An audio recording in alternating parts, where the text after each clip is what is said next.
Hey everyone, welcome to Chad's Home. Welcome back to Chad's Home. Today is an interesting one because we're in quarantine due to the pandemic, but the show must go on, and we have a very special guest with us. I'm sitting here with somebody across the country, Mr. Jake Sulzer, who is the founder, the owner, the operator of the renowned indie label Counterintuitive Records, who has been around since 2015, putting out music from Bay Faction and Mom Jeans and Prince Daddy and the Hyena, and the list goes on and on. So Jake, I'm very glad you're here. Thank you so much for being here, man. Yeah, absolutely. Thanks for having me. Thanks for the glowing intro. Love to hear it. Of course. It's going to be a good time. It's the truth. Yeah, it's the truth, man. So yeah, you started with Bay Faction with a Bay Faction demo, right? That you found on Reddit. Yep. Yeah, that's correct. That's awesome. But before that, though, I'd love to just kind of figure out what really got you into music. And so did you grow up in Boston? I grew up about 45 minutes west, just in like a suburb, like halfway between here and Worcester. And yeah, just like friends introducing me to music probably around like 14 or 15, started bringing me to shows that were actual shows instead of like going to see Linkin Park at a 25,000 person venue, like shows at like clubs and bars and stuff, and just instantly was just like captivated by the idea of live music and then music in general, being made at like a local level, seeing bands from like nearby schools playing. Like I remember there's this band Blindfolds Aside that was like from like the next town over from me that were all like 15, 16 years old. And I was like their biggest fan when I was 14 or 15, like going to every show, having my mom drive me, just like, I can't believe kids like my age are making music. That is good. Like, yeah, that's just always been like the driving factor of my interest in music, is like seeing my peers be the ones like making it. So 2015 rolls around. It was right after you graduated that you started? It was my last semester of college when I found the Bay Faction demo. Yeah. And yeah, you just randomly hit them up? Lined up. Yeah, I heard the demo, and I had been saving money like while I was in college because I wanted to go on this like massive trip after with one of my friends, and we had a falling out, and so I just like kind of had like $1,500 or something, and so I heard them and was just like, I wonder if like this band would be interested at all. I think I must have messaged them at like 3 a.m. on Reddit. Like I just like found it before I fell asleep and was like, this is absolutely amazing. Like, wow. And yeah, they just ended up being interested. And so the stars kind of aligned for right once I got out of school. That was like when they got the masters back for the full length. Wow. And then shout out to Asian Man Records, right? Did they help you out with? Yeah, they had this great thing going on their website where it was like, are you interested in starting your own label? Like email this email with this subject line and we'll send you back an email of like, this is where we go to get like vinyl jackets made. This is where we press the vinyl. This is where we do this and this. And so that was kind of like my building block of like, okay, here's a list of 8 things that they think are what you have to do to put out a record. Mm-hmm. So now I can either use the ones they have or research other places that do the same service, and just like, it at least was just like a template almost of like, okay, so this is how you put out a record. Most of it was on your own too, right? Or have you built a team since then, or were you mostly just one man show, kind of putting out all these great records? I definitely have built up a nice little team around right now. It's still just like me doing the A&R and finding the bands and stuff like that. But like, I've got like my friend Sana does mail order. So pre-COVID, at least she was coming in like 10 hours a week ish to pack up all the records. And then I just actually hired this person, Alex Martin, to do like PR for me sometimes, and also just like help me manage all the like future releases and stuff, just as like a project manager essentially, to like work with the bands, work with the distribution, make sure everything's like all set. And then I've had a lawyer since like 6 months in. Nice. Who's been great, Henderson. And maybe like a year in, I started working with Jill, and they do all my graphic design. So if there's any sort of aesthetic built around the images and stuff that you see on the label, it's definitely Jill's work. And yeah, they've worked on countless like vinyl templates for like the actual jackets and stuff like that. Right. And then Jamie Cletta's helped me with PR. There's been so many people that have helped me out. Right. So it's hard for me to say that like it's been just me for any period of it, but I do a bulk of the work for sure. Right. Which is really cool. And it's just super impressive. It kind of just blows my mind, like how much you've done with just yourself and such a small team. I appreciate it. Yeah, of course. And I mean, let's talk about that. So a record that just came out that's great is the Retirement Party record, Runaway Dog, right? Just came out last week? Oh, yeah. Yeah, last Friday. Was it more difficult planning a release during the pandemic, like in quarantine, or did things not change too much? Honestly, that one, it was tough because we've been working on this record. Like they were getting ready to record the record when we toured together last summer. And so I think we knew by like last July or August that we were going to work on the record together. And so we've been planning it since then. Dang. And so it was kind of just like everything that was planned was set in stone in like January. And then by the time March rolls around and shit gets bad, we're like, well, like, what do we do? Are we going to postpone this record for potentially a year or something? Right. Like, it just didn't seem to make any sense. We already had so much lined up, and we just thought the music will speak on its own. The band is going to tour like crazy as soon as they can.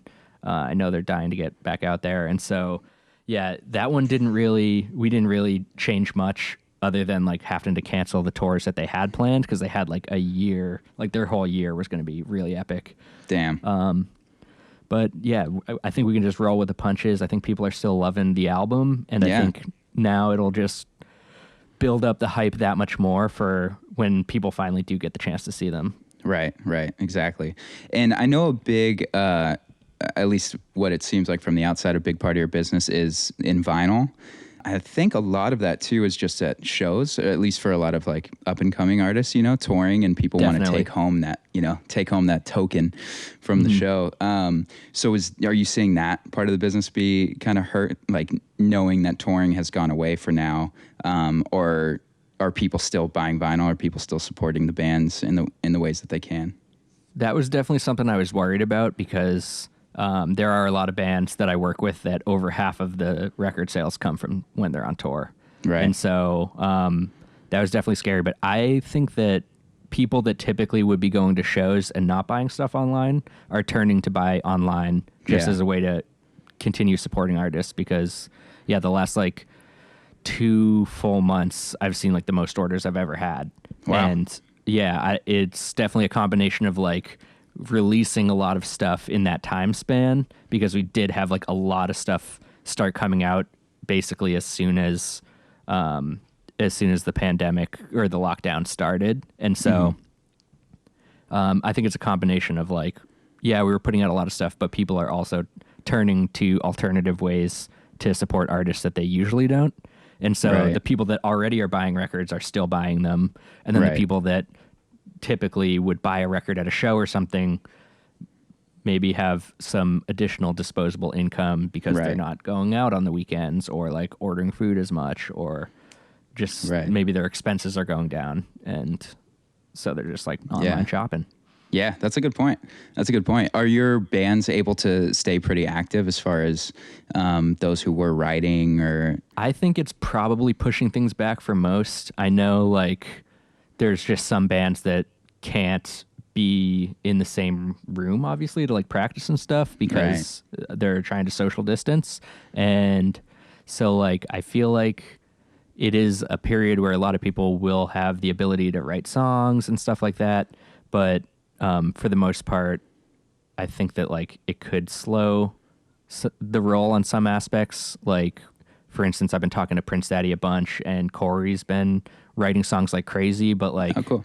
I just don't think that, like, obviously any of them are comfortable playing in a room together right now. So even if they were trying to, like, fully flesh out that material and go into the studio or something, I feel like it's going to be a while before anybody has that opportunity.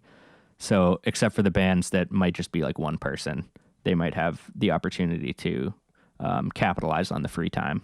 Yeah, let's talk about Prince Daddy actually, because Cosmic Thrill Seeker is one of the standouts of last year. It's such a good record. Absolutely. And it was really, I think it was pretty ambitious for them too. And I think I remember reading something about Corey talking about that, as he thought it might have been too ambitious with some of the different things he was doing sonically. Mm-hmm. But I mean, I loved it, and I think it was well received.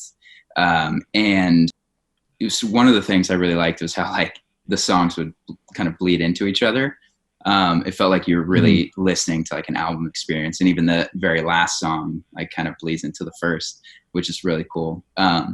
Do you have, like with Prince Daddy or with a lot of your artists, do you have a lot of the hand in the creative? Like, are you in there with them, helping them write or helping with mix notes and things like that? Or do you more so kind of hands off creatively?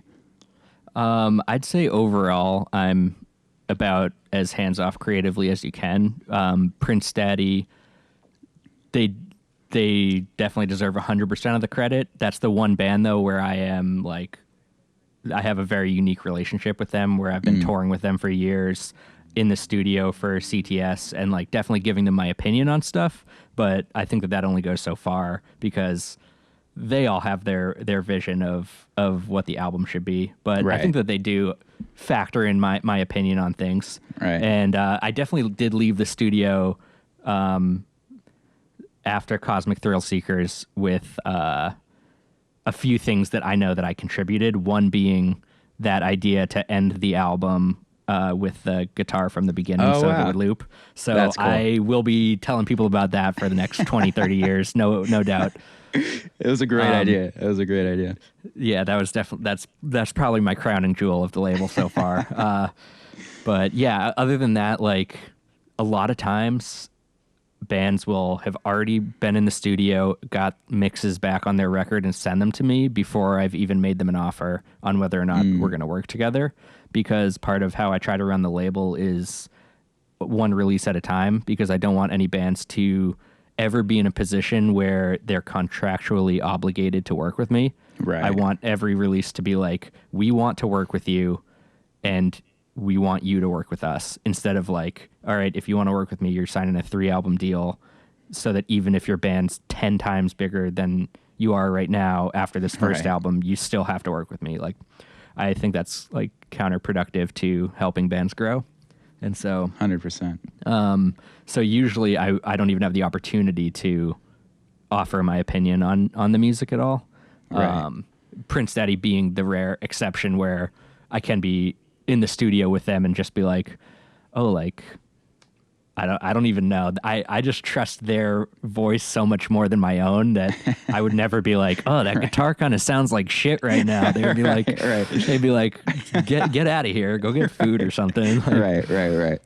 Yeah, that makes sense. That's cool. The last track, Wacky Misadventures, the like back end of that is one of the most beautiful songs, like one of the most beautiful things. So kudos. Agreed. And the loop was great. It reminded me of The Wall, the Pink Floyd album. I like loops back into itself. It was cool. Hell yeah. So you've been with them, you said, for a little while then? Like, how did you even get started? I think I read something where you saw them with like 10 people in the room or something like that. Like it was essentially that type of situation. My lawyer, Henderson, had been pitching me their first EP, Adult Summers, for so long. He's like, you got to check this band out. They're so great. And I finally checked it out because I saw they were doing a full U.S. tour with Oso Oso, and that was their first, like, big tour. And Oso Oso had been my favorite band for, like, a minute at that point, so I was like, okay, I'll check them out if they're, like, in that same kind of scene, and then was instantly like, damn, okay, this band actually is pretty sick. So I saw them at this really epic DIY space in Worcester, Mass. called the Firehouse, where it was literally like an old abandoned firehouse that a bunch of punks like bought from the city or something. I'm not exactly sure how it works. Yeah. But so they would just have shows in the part where like the trucks used to be. Like the fire trucks. That's cool. It was really cool. And I saw them there. They had just signed to Broken World at that time, and already put out Adult Summers on Broken World. And so I just introduced myself to Corey real quick, but then that was the last of it until South by Southwest, like 6 months later. I borrowed Corey's phone charger at one of their shows. I saw them play like maybe 6 or 7 times throughout the week because they were just playing different showcases every day. Yeah. And I borrowed Corey's phone charger and kept it. I purposely kept it so that we would have to meet up the next day to exchange it. And he loves this move. He's definitely mentioned it numerous times in different interviews. And yeah, we just ended up like starting to become friends. And I had literally just gotten fired from my job like maybe less than a week before I left for South by. And I'd always dreamed about going on tour. So I was just like, yo, could I just like do merch for you guys for the rest of tour? Oh, wow. And they were just they're the type of people that literally like looked around and they were like, yeah, we have an open seat in the van. Like, you're more than welcome. You seem like a cool enough person. And so, yeah, they just accepted me in and we started touring together. And then they just invited me to go back out with them. And eventually I was like, you guys got to let me be your manager. You got to let me help you build this band. Like, you've got the juice. Like, we got to make this happen. Oh, for sure. So eventually it just did. And yeah, they just became a lot of my closest friends in the process. And like a band that I really feel like I got a very unique experience with, of like being a fan, meeting them and like having fun with them agreeing to let me go on tour with them, like starting to like tour with them consistently. And then I ended up playing drums for them on one tour the first tour I ever played on. So it was like, okay, bucket list of playing an instrument like on tour, like playing in a band on tour. And it's with like one of my favorite bands. Yeah. And then now they're like, okay, like fully on the label, like in the studio recording with them. It was truly like, I don't think I'll ever have that experience again. Yeah. So it was really cool. That's beautiful. I love that. Yeah. Do you have like a standout venue, or besides the firehouse, like a standout venue or a standout show that just will go down in history as one of your favorites that you've been on the road with them with? Oh, that's definitely a tough one because like I can just like I can look at my walls and just see like flyers from like 4 different shows where it's like a Mom Jeans record release with just like all our homies stacked on it, or like Casual Fridays record release in California. Or like, I feel like it was a tough night for me because I was so stressed out. But the first night of the Cosmic Thrill Seekers tour, it was in Boston, so like my hometown, which also happens to be the city that Prince Daddy has the most fans in, which is like really convenient. Really? Yeah, I think it's because they're from Albany, which like is a pretty big city, but it's not like as major a music market as like Boston or New York or LA, and so. Yeah, Boston is definitely just the city they have the most fans in, and so is at the Sinclair, which is like one of the best like actual venues that I've ever been to. And it was just absolutely nuts. They were totally understaffed. They didn't expect it to sell out, so there was just like a stream of kids stage diving for their entire set. It was like an assembly line where they were all climbing onto the stage at this one part, and like love that.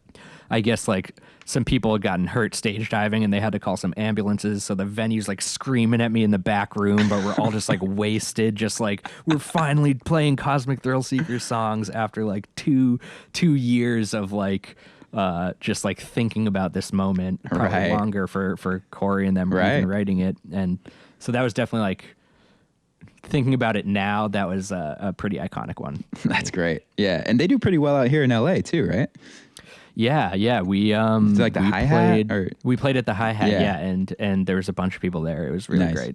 Yeah. Do you have a lot of bands from out this way? Like, or are most of your artists East Coast based? Yeah, it's actually pretty well split. Once I started, I think like my 6th or 7th band was Graduating Life, who are from Fresno, and that was just like my into an entire squad of people on the West Coast.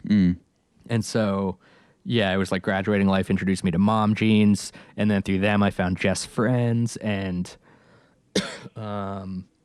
Casual Friday, and so like there was just this whole crew of like California bands, and then I ended up working with Walter, etc. So I've always felt like I've had a pretty decent base on both coasts, just from getting in with that crew, and they're just so active and work so hard that like they're always throwing new bands my way, being like, check this out, check out our new side project, and it's just always like really great stuff. Right. That's great. Yeah, I mean, you talk about it. You've signed so many, or you've worked with so many great bands and put out so many great records. What is it that you really look for in an artist when you're out scouting or when somebody sends you something? What's like the thing that you need them to have? I mean, like, obviously a dope record is like an absolute essential, but I feel like a lot of the artists I found were bands like Retirement Party who, like, I'd heard their first EP once or twice online and just like saw their name out there, and then they were at South by one of the years that I was there, and like they're just playing like 6 or 7 showcases, and I'm at all of them, so I'm bound to see them at 1 or 2 at least, and then that just like puts a band on my radar. Is like, okay, I've heard their music before and it's dope. They tour, they make the effort to like get out somewhere like South by where you're just playing for free just to like have essentially an experience where you're making friends who end up being people you tour with or people you work with. And so yeah, just seeing bands that like hit the road like that just for the love of the game, essentially, with like the dreams of like, oh, I hope one day this will be my job, but the expectations of like, even if this is the only tour I ever do, this is going to be an epic experience in my life, and I'm happy to be here. And so, yeah, I feel like it's hard to say like, oh, they have to have this sort of X factor, but just that drive of like, I want to do this for fun, let alone a job. Yeah, for sure. I love that. Do you usually go to South by every year? Were you going to go this year? No, I was going for like 2 or 3 years in a row, and then the last few years I've just been like, it's too much. Yeah. Because like the last time I went, I decided it would be a good idea to get an Airbnb and host 10 bands at it, so that we would all only have to pay like $40 a night. And so there's like 40 of us in this like 3-bedroom Airbnb. And thinking back, it was like, okay, I'm going to cherish these memories forever. But in the time, it's like, okay, we've got 2 bathrooms. Right. We've got like, each room is dedicated to like 2.5 bands, like to stay in one room. So it was definitely absolute chaos, but like, just a really good time. Yeah. But yeah, after that I was like, okay, I gotta chill on these for a little bit. Right. Yeah. Yeah. Did South by, have you ever done like a showcase yourself, like a counterintuitive showcase or? Mm-hmm. Yep. The first year I went down, I did an acoustic after party showcase. I just like hit up a bunch of places that I saw did shows, and until I found one that said that I could do one, and they only charged me $100, like, to have their it was like in a backyard of a house essentially, and they just were like, yeah, it's yours from 10 p.m. to 4 a.m. Dang. And so I was like, oh fuck yeah. Wow. I did like an acoustic showcase my first year there with like Mom Jeans, Oso Oso, Pictures of Vernon, Weekend Friends, Backwards Dancer, and there was one other that I'm blanking on right now, but damn, what a lineup. Yeah, it was a great time, and that was like an introduction to like that was the first time I met Pictures of Vernon, which was really cool because we were already working together, but we just never been in the same place before. And then the next year I went back and did a showcase at the same place, but during the daytime, so that it could be full band, and it had probably like 12 or 15 bands on it, and it was really great. Do you go to, what's the big festival out there? Boston Calling? Is that Boston Calling? I've actually never been. I really wanted to go this year, and then I saw the lineup and it just fucking sucked. So I was like, all right, I'm definitely not going this year. Like, they had dope headliners, but the rest, it was like Foo Fighters, Red Hot Chili Peppers, Phoebe Bridgers, everything else sucked. And so I'm like, okay, not dropping $400 for the weekend pass. Right. I know that. I feel like the festival game has been just coming up so much. So many festivals are popping up, and they're in every city. It's like, has that been a tough thing for a lot of your artists to break into, or is that like something they look forward to and plan around their tours? It definitely is epic when any artist I work with can start like breaking into that. I feel like it's kind of really difficult to, just because it's really like, it feels really like gate kept by whoever is the music industry person that is gatekeeping it. But like, Yeah, like this year was the first time. Oh, actually, that's wrong. Last year, I think last year, Mom Jeans played Riot Fest. Oh, sick. Mom Jeans and Just Friends, and maybe that might have even been 2 years ago. And then they did Sad Summer Fest, which was that was the first time I'd ever seen a band that I worked with on like a big stage for 5,000 people, Yeah. like outdoors. That was Yeah. insane. Damn. But yeah, other than that, like Oso was supposed to play Pitchfork this year. I was really excited for that. I think I was going to go out to that, but Damn, that would have been cool. That would have been cool. yeah. Other than that, like I haven't had too many artists get the opportunity yet, but I feel like it's within the next few years, pending sure. pending shows ever existing again on that scale. Right. I'm hoping that like more artists will be able to, because usually it results in what would probably be the biggest paycheck of a tour. So Oh, for sure. I think most artists would be down to build a tour around those type of things. Right. And a lot of the entryway into getting on those things is through agents. And I feel like your bands work with pretty high caliber agents, right? Like APA, I think I saw a couple of them on. Do you have like, since I feel like the counterintuitive team, the counterintuitive roster is kind of a sense of community. Do you tend to work with like agents similarly as well? Like does a certain agent look over a couple of your bands, or like how's your connections in that world? Yeah, basically Prince Daddy started working with Greg at APA, and it took maybe 6 months or so to get him to come around to liking me as a person. But now that we've established a nice sort of friendly working relationship, I think that it's opened some doors to just like work with him and Jason, who books Oso. They Nice. already work close together, Jason and Greg, and so they've been super helpful to me and to like the bands that they work with. And then Retirement Party's got a great booking agent, Matt Sandrin, who works at Beeswax Booking, who has been a great help to them. And then Alex Martin, who I mentioned I hired to work for the label. They basically are running the show for like up and coming bands right now. I think they must have booked like 1,000 shows last year or something. Shit. Yeah, when I started, they were like booking Origami Angel when I started working with them, and then essentially we're like, hey, do you have any bands that like could use some help booking like at a DIY level? And I'm just like, oh, well, like we wanted to do a 3-week tour for Pictures of Vernon this summer. And the next day they were like, hey, what do you think about this routing? And I'm like, oh, the band thinks it's cool. And the next day they were like, okay, we just booked that entire tour. It's all set in stone, done. And I'm just like, what are you talking about? Like, I can't book a single show in like 3 weeks. How could you have booked a 3-week tour in one night? Right. And so after that, I was just like, I hit up every band I worked with and was just like, do you want a tour and where do you want to go? Because like we got the in now. Wow. That's great. Yeah, sadly, like all these tours are now getting canceled, but right. The work ethic is still there. And so yeah.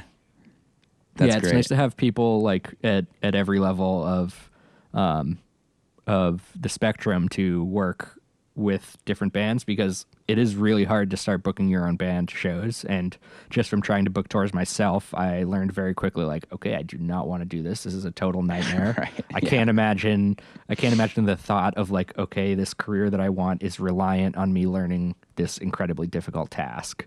So definitely an essential part to the counterintuitive community. Yeah, that makes sense. Do you think like an agent is something that a band should strive for first, or do you think a label should come first, or do you think there's even really a method, or is it kind of case by case? I think it's case by case. I think that one thing that I haven't really known how to articulate to artists is that like the labels, the agents, they're just resources for the band, but the band needs to be like the focus and the music needs to be the focus. So it should never be like, oh, if we could just convince this label to work with us, we'll be good. Or if we could just convince this agent to book our band, we'll be good. It's like, no, the band needs to be so good that like an agent is like, I see what you're doing and I'm going to help you do it even better. And a label will be like, I see what you're doing and I want to propel it to a bigger audience. And like, I mean, essentially it's labels and agents being like, what you're doing can be monetized. I want to help you do it, and I want to get my cut in the process. And so I think it's just about finding the agents and labels that care more about helping you than about just like profiting off of you. Right. But that's also like an essential part to keeping it moving. So, right. Yeah. So I guess the long-winded response is like, don't look for either. Just do your thing, and like, hopefully, if you're doing your thing well enough, the right agents and labels are going to find you because that's their job. Right. Do you have like something that, you know, you talked about something that you look for in an artist being kind of that passion, that drive for their craft and for what they do. Is there something you think that stands out about Counterintuitive that is attractive to artists that like want to come and work with you? Is it kind of the same thing, just the passion for? Yeah, I think so. I think that like any artist that, like there are bigger labels that'll do more for artists, but not every artist is going to appeal to them, and not every artist wants that.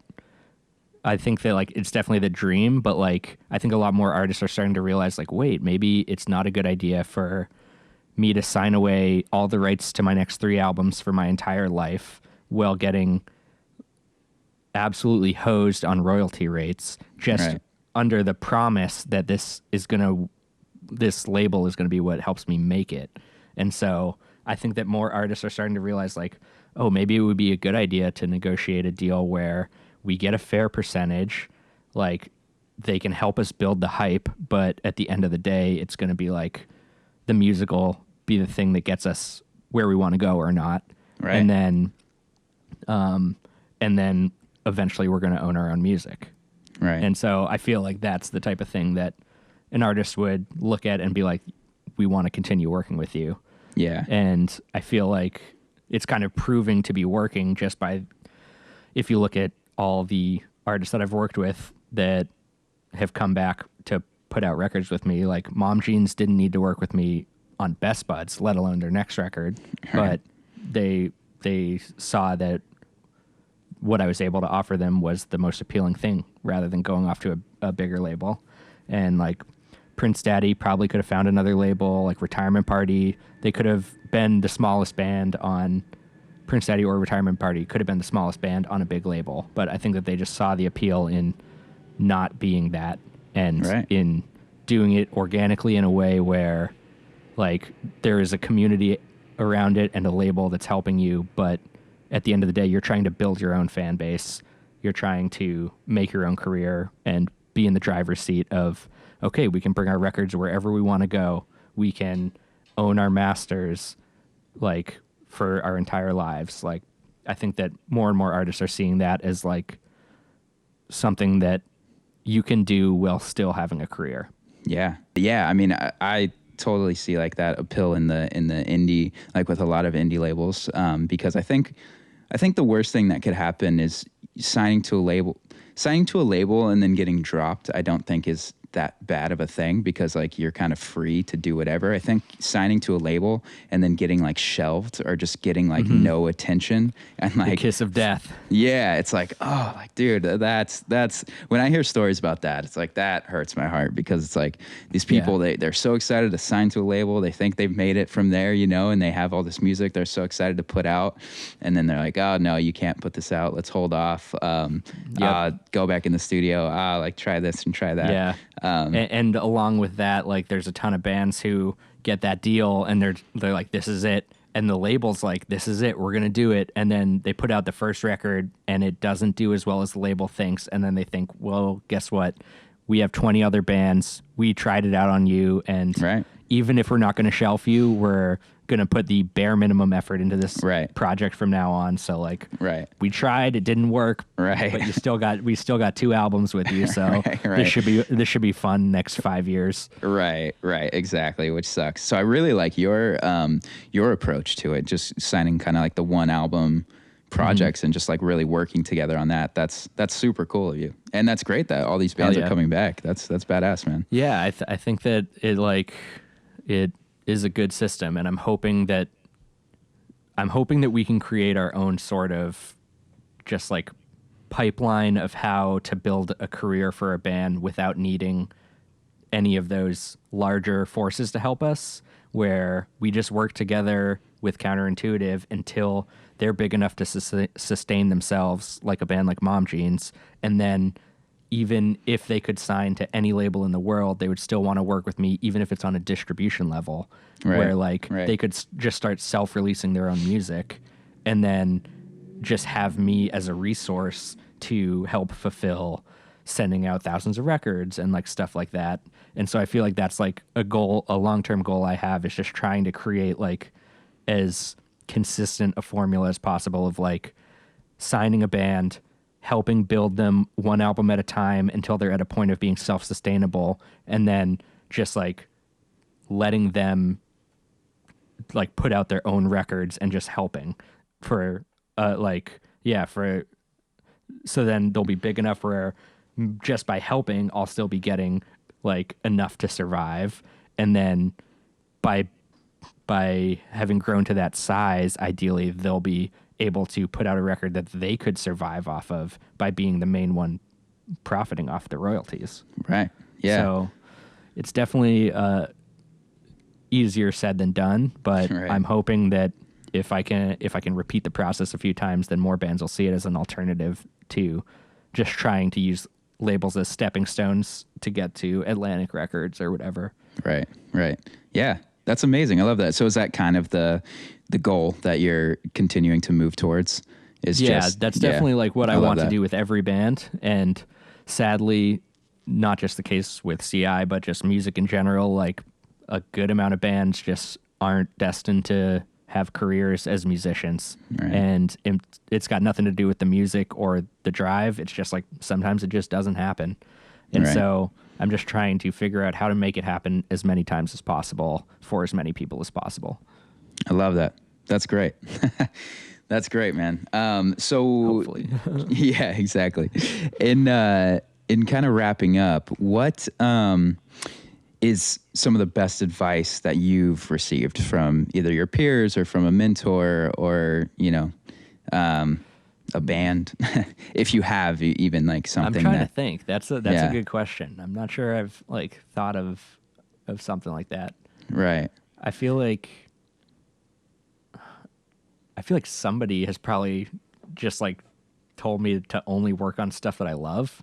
Yeah. And I feel like that's something I always try to do, is like make sure that it's like the last thing I want to do is like, I'd be scared to sign a band for 3 albums because I'm like, what if they write a shitty album? I know a lot of bands that I love that write really bad records that like I don't like, bands I don't even work with, but just like am a fan of, put out a bad record, and I'm just like, damn, like I loved this band. I would be so terrified of that happening with something that I have to put my name on. Right. And so, I feel and like get behind and promote and exactly. And I feel like a lot of what people like about the label is that like they can tell that I actually like am really into the music that I'm working with. And so, yeah, if I can't think of any specific person that said it, but I'm sure numerous people have said to me, like, just make sure you work on stuff you love. Yeah. That's a good piece of advice for sure. And do you have, for, somebody who might be interested in starting their label, or even just a band, starting a band, or grinding it out in the first year of trying to book shows and all those things, like, do you have any kind of general advice that you like to give out? Yeah, definitely. And it might not make as much sense with the current state of the world, but I always just try to tell like kids that were interested, like, just like get involved in any way you can, like hit up your local VFW or whatever sort of place in your area would rent out a room for like $50 or $100 or something, even in like your hometown, and just like try to like set up shows and get bands to come through. And like, I can't think of how many times that like I booked a show and paid a band $100 or something, and like we made like $10 at the door, and I was just like, all right, I guess I'm just like using half of my check from my job this week to like pay this band. But like it was just like I just wanted to be involved. I wanted to help bands that were coming through. And so whether it's like booking a show or like doing photography at a show or just helping somebody promote shows that they've booked, or just like hitting a band up online and just being like looking at what they're doing and being like, what could I do to help this band that they're not doing themselves? Like maybe you hit them up and you're like, hey, I can make a run of 25 tapes for this EP that you put out 6 months ago. Like, I feel like a lot of bands will just be like, oh, somebody cares enough about what we're doing. Like, yeah, we would love to work with you. Yeah. And so just figuring out a way to get involved, and like, there's always going to be, for the most part, some level of cost on your end to get involved. But even if, you know, you pay $50 to get a small run of tapes and they don't sell, like you put out a tape you cared about, and that should ideally be worth $50, hopefully. Right. Exactly. For anybody listening, you know, like actually do that. Like go, like look up what bands you like, look up what bands you listen to, see how you could get involved. I love that. Yeah. That's great. And for a lot of the kids that hit me up are usually like 16, 18, 20. And I'm just like, I didn't book my first show until I was 23. I didn't start the label. I didn't hit Bay Faction up until I was 22. I didn't like go on my first tour until I was like 24 or something. Like if you're 18 and you're trying to get involved, like you're ahead of the game. You can, by the time you're 21, you'll probably be booking shows that are doing way better than the first ones you book, and like you'll be making money and not losing money, and you'll be helping bands on a larger scale. Right. Exactly. So, yeah, just getting involved, even if you have to take 50 or 60 L's on the way up. It's all for a good cause. Yeah, for sure. Sweet. So what else do you guys have coming up? Would you have any records you want to shout out, or bands you want to shout out, or releases? Well, definitely the Retirement Party record, Runaway Dog. People got to check that out. That just came out like 5 days ago, and that's going to be an album of the summer for me, for sure. We got an Origami Angel drop coming soon. We got The Winter Passing. They're this band from Ireland that I've been working with. Their album comes out in July. And then I think I have like 4 other albums booked for this year, so we should have a pretty constant stream of stuff we're promoting this summer, and then a bunch of just like represses of old records and stuff that have been out of stock or are shortly going to be out of stock. So yeah, we're going to be pretty busy. Amazing. That's great. Yeah, I'm glad to hear that. I'm glad to hear you're still, staying active with releases during this time, and that you're getting a lot of support, like that you're filling a lot of orders. It's truly a blessing, and I'm very thankful for it. Yeah, for sure. So to support or to buy the records, is it just Counterintuitive, your website? Counterintuitiverecords.com or cirex.com. Everything we've got in stock will be up there. And then if people want to see like future drops and stuff, I usually post on Twitter first, and then or the Instagram. They're both at cirex. And that'll be where any drops go down. Sweet, man. Well, yeah, thank you so much for joining. I know it's kind of later on your side of the country, but I appreciate it. It's my absolute pleasure. Yeah, I'm glad you hit me up. Thanks for wanting to do this. Of course, yeah. I love what you're doing. I love everything about it. And it was just such a pleasure to talk to you. And next time you're in LA, next time some shows pop off, hit me up and we'll go out, go to the Smell together or something. That sounds dope to me. I am dreaming of getting back out there. So that'll be a lot of fun. Same, man. Same. Well, thank you so much. Was there anything else you wanted to mention, or? No, just thanks to you for having me. I had a good time, so. Sweet. Me too. Hell yeah. All right, Jake, thanks so much, and I'll talk to you soon. All right, later.